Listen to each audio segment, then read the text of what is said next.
بسم اللہ الرحمن الرحیم۔ جو دعا مانگی جائے گی قبول ہوگی۔ حدیث شریف میں ہے کہ مندرجہ ذیل کلمات پڑھنے کے بعد جو دعا مانگی جاتی ہے قبول ہوتی ہے۔ پیارے ناظرین، بہت ہی پیارے سے کلمات ہیں، آئیے میرے ساتھ ساتھ ان کلمات کو دہرا لیجئے۔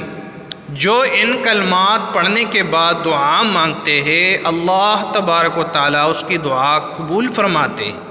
کلمات کیا ہے؟ آئیے کلمات سماعت فرما لیجئے۔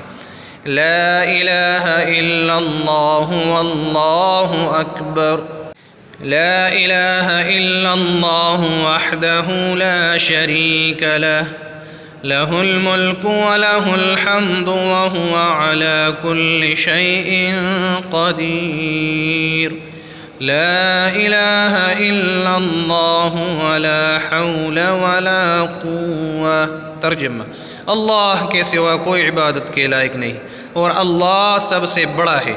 اللہ کے سوا کوئی عبادت کے لائق نہیں، وہ اکیلا ہے، اس کا کوئی شریک نہیں، اسی کا سب ملک ہے، اسی کی سب تعریف ہے، وہی ہر چیز پر قادر ہے۔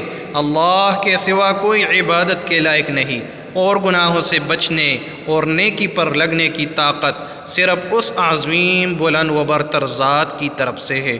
اللہ تبارک و تعالیٰ سے دعا ہے، اللہ تبارک و تعالیٰ ہماری دعاؤں کو قبول فرمائے اور اللہ تبارک و تعالیٰ ہم سے راضی ہو جائے، آمین۔